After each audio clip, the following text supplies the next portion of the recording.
Debate between U.S. vice presidential candidates sparks misinformation about Finland and gun violence. Neo-Nazi suspect charged in Oulu stabbing of 2 immigrant children. Confusion over pricing as Gigantti launches bankruptcy sale.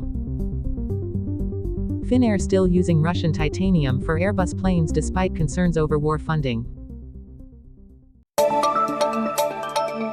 In the debate between U.S. vice presidential candidates Tim Walz and J.D. Vance, several misleading claims were made, including statements about Finland. Walz asserted that Finland, despite its high gun ownership rate, does not experience school shootings, which is both correct and incorrect. In reality, Finland has had 4 school shootings in the past 35 years, a relatively small number compared to the US, which has seen at least 50 shootings this year alone. Vance argued that gun violence in the US is more closely linked to mental health issues and substance abuse. International data suggests that the rate of mental illness in the US is higher than in Finland, but not as significant as Vance implied. Overall, the debate contributed to misinformation on these complex issues.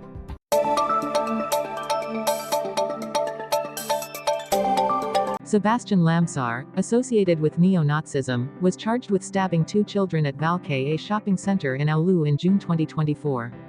The victims were a 12-year-old boy and a 14-year-old boy, both children of immigrants.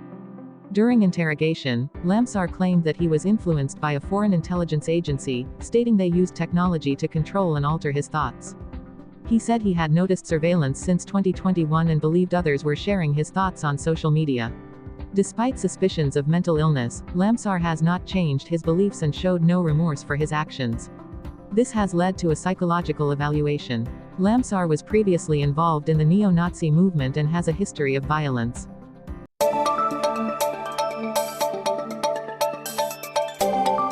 Gigantti recently announced a large discount program after JH Caps, which owns 3 stores in Raahen, Forssar, and Hyvinkää, filed for bankruptcy in September.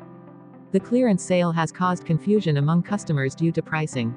Despite the advertised 30% discount, final prices at checkout may still be similar to other operating Gigantti stores. The reason is that the discount is applied from the original retail price, not the pre-bankruptcy sale price. In some cases, checkout prices were even lower than customers expected. Since consumer protection laws do not apply, buyers are advised to check prices carefully before paying, especially for non-returnable and non-warranted products.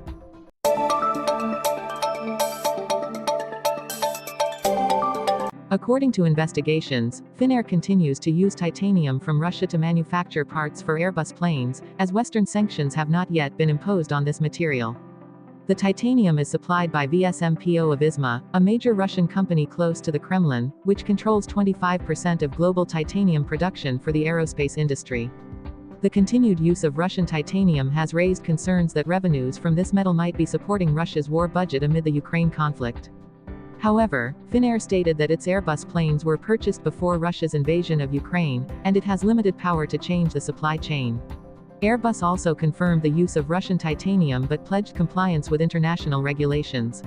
Meanwhile, the US has stopped importing Russian titanium for its defense industries, while other Western countries have yet to impose specific sanctions on Russian titanium.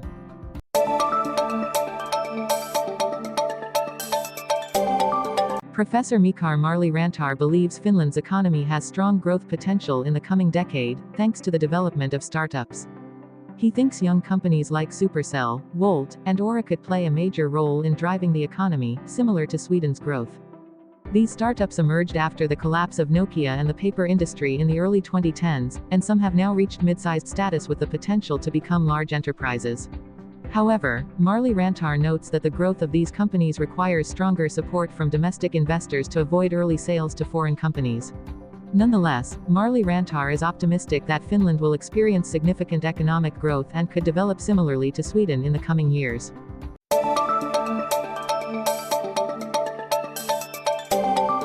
A man nearly drowned while trying to save his pier from flooding caused by water regulation on the Kemijoki River. According to local residents, the speed of water regulation on the river has changed rapidly in recent years, becoming more dangerous. Experts suggest this is related to electricity prices on the market, with water release increasing when electricity prices are high. The incident occurred in midsummer when Zorma Kiviniemi faced a strong current and almost lost his life at the riverbank near his home. Kemijoki, the company responsible for regulating the river, stated it complies with authorized regulations but did not comment on specific cases. Many residents living along the river are concerned about the situation, especially the lack of warning before water levels rise suddenly.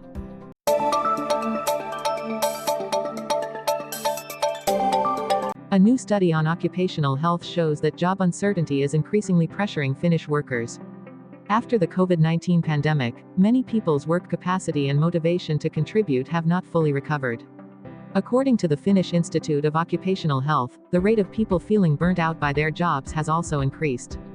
The study found that job uncertainty is the main cause of stress, with factors such as worries about job stability, organizational changes, and concerns over the development of artificial intelligence adding to the burden.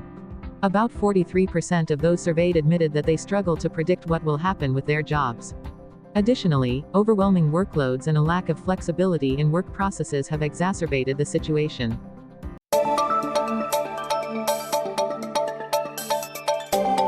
Unto Kello, a resident of Raahen, experienced a frightening situation while walking his dog in a quiet part of town. While walking, a wolf suddenly emerged from the bushes and attacked his dog, Ritu. Fortunately, the wolf did not bite Ritu and quickly disappeared into the dark forest. Kello fell in panic and was slightly injured, while Ritu was only scared. Kello reported the incident to emergency services. Experts found wolf tracks at the scene. Although such incidents are rare, experts advise slowly retreating and calling for help if encountering a wolf.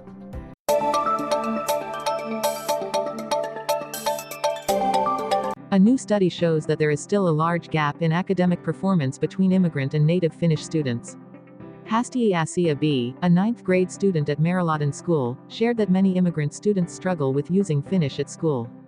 She explained, if you only speak Finnish at school but use another language at home and with friends, it's hard to become proficient in Finnish. Principals Zutta Reiner Karahunen of Itakska School and Timo Heikkinen of Maliranta School both believe that the primary reason for this gap is weak reading comprehension skills in Finnish. This severely impacts learning, especially in subjects like math and social sciences. Both principals emphasize that improving language skills is key to helping immigrant students perform better academically and integrate into society. Hasti B also pointed out that many of her classmates rarely read books, instead spending time on social media.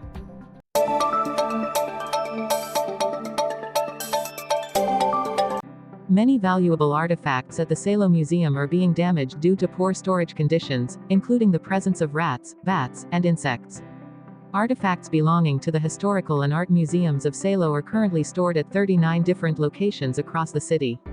However, many of these sites lack heating, have leaking roofs, and even some have mold. Some artifacts have been damaged and had to be removed from the collection. To address this issue, Salo is considering building a 2,600 square meter joint storage facility, valued at around €5.3 million. Standard storage facilities are necessary to protect historical artifacts from further damage.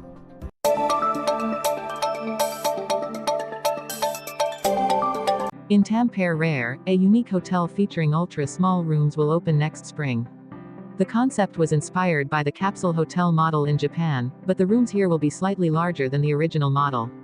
Each room will be about 5 square meters, just big enough to fit a bed, storage space, and a charging point. Due to the small space, bathrooms and toilets will be shared. This hotel is being built from factory-made modules and assembled on site. It is considered an innovative solution in Finland, aimed at offering budget accommodation with prices ranging from €39 to €99. Raahen expects this model to attract young tourists, families, and groups of friends visiting Tampere.